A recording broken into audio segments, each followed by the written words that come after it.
Labor's plans for a kind of Aboriginal-only parliament look day by day like the start of apartheid.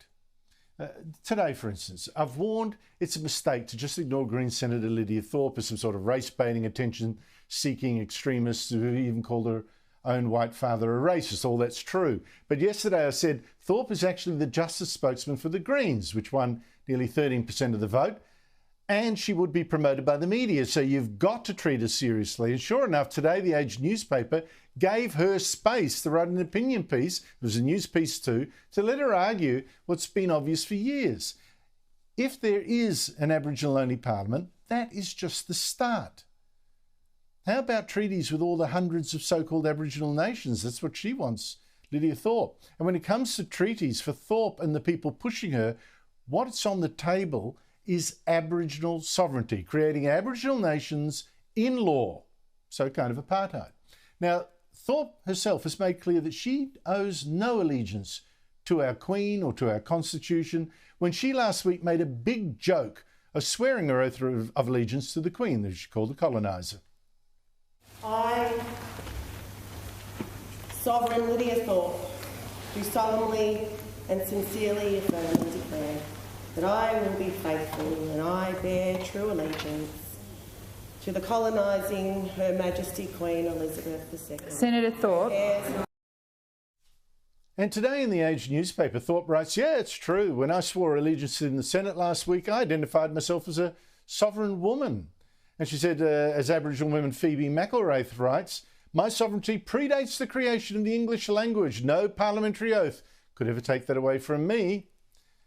Now, to repeat, Lydia Thorpe is not on her own. And her opinion is that Aborigines, that they can have their own sovereign nations, it's endorsed by no one less than the Albanese government's Indigenous Australians Minister, Linda Burney. And I know this because I took Burney a few years ago for an ABC documentary to what's called the Didingi Aboriginal Nation that activists had declared around Cairns. And I got her to meet its supposed Prime Minister and its Foreign Minister. He issued us with passes to enter this new nation on Australian soil. Listen to how Burney responded to this example of apartheid. I consider you a fellow citizen, a fellow human being. I don't know why there needs to be some sort of legal separation between you and me where I need a pass just to come and talk to you. Well, it's a government. Fascinating exercise. Yeah, I do approve of it. Now, you may be thinking, what's a few bits of land, creates an Aboriginal nation like that, harmless, as long as they're happy. But right now, believe it or not, Aborigines own, through native title, or have got native title control over half of Australia. Half. And they have land claims that increase their ownership to nearly 2/3 of the continent, even though they make up just over 3% of the population. Joining me is the historian who's written about this in Quadrant Online. He's Keith Windschuttle, a former ABC board member and author of several volumes on the history of Aboriginal Australia. Keith Windschuttle, thank you so much for your time. Look, to me, this Aboriginal-only parliament that Labor wants to set up in our Constitution is just the next step to what seems an obvious and logical conclusion, Aboriginal sovereignty, a form of apartheid in Australia. Is that too alarmist? Well, it's perfectly accurate, and in fact, it's been true for a long time. A lot of the Aboriginal activists who are now the leaders of what you might call the Aboriginal political class have been saying we never ceded sovereignty. The country belongs to us, and you see demonstrations of kids saying always was, always will be Aboriginal land. They think we are that people like us who were born here and whose grandparents were born here are still usurpers, and that's why we have debates over invasion versus, on Australia Day. It's all about sovereignty, and the previous Aboriginal voice, which the Aboriginal and Torres Strait Islander Commission, ATSIC, they said in one of their documents, we want an Aboriginal state. And I've been writing about this for quite a long time, but no, I think people thought, oh, that's so far-fetched, it couldn't possibly happen. But I think we're now on the brink of it really happening. And And the breakup of Australia is not a far-fetched, ridiculous concept. It's one of the current political possibilities. Now, you've written in Quadrant Online that there is, in fact, already a lot of land out there under Aboriginal control that could be transferred to so-called Aboriginal nations, self-governing, although inevitably paid for by Australian taxpayers. I want to show the map that you have found. Can you explain what we're seeing here, what this map is and what it shows? Yeah. The map is actually published by the Native Title Tribunal, and it's of their decisions and the land that they've given to Aboriginal people. And if you look at the dark green areas, that's where Aborigines have exclusive rights. No one else can come on their land if they're not invited.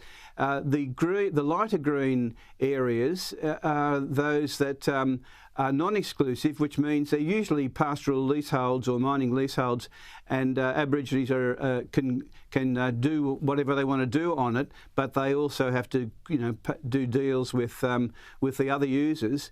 But the land that is now determined by the Native Title Tribunal as either exclusive or partly exclusive is now is at 49.3% of the entire continent, and if you actually look at the dark green parts of that map closely, you'll see that in northern Australia, around Cape York, both the east and west coast, and in the Gulf of Carpentaria, the Aborigines have strips of dark green stripes where they are the exclusive owners of the shoreline, which means, in fact, that the hinterland as well belongs to them, because nobody else can if they're not invited or allowed, can come onto that land. So there's more, in fact, land that now belongs or being given back to Aboriginal people than is publicised at all. I'm surprised that I was surprised when I saw that map about 7 years ago, when it was 30%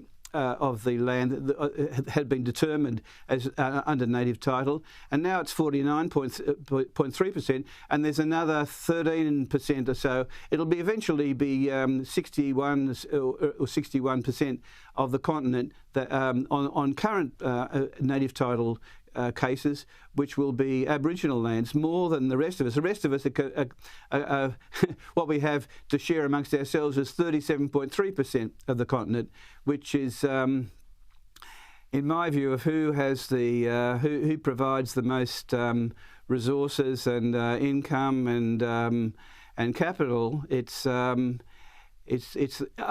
minority people. It's really quite strange, and I think your map actually underestimates the level of control, Aboriginal control over the land, because I see it doesn't include, there's no indication what's the state of play at Arnhem Land, but in fact the local Aboriginal land councils there have quite a lot of control over who goes into Arnhem Land and what can be done there. That's up the top end of the Northern Territory to the east of Darwin. Yeah, there's other legal ways of giving back Aboriginal land besides Native Title Tribunal. In Tasmania, you'll see there's nothing that the Native Title Tribunal has approved, but in fact governments have bought up old sheep stations and other pastoral properties and given them to local landholders. And the same is true in other parts of Australia as well.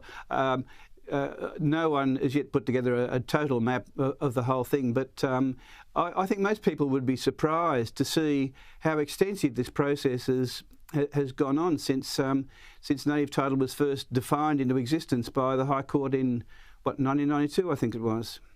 Keith Windschuttle, thank you so much indeed for your time. That's history that a lot of Australians do not know and will not be taught. Thank you so much for your time. Thanks, Andrew.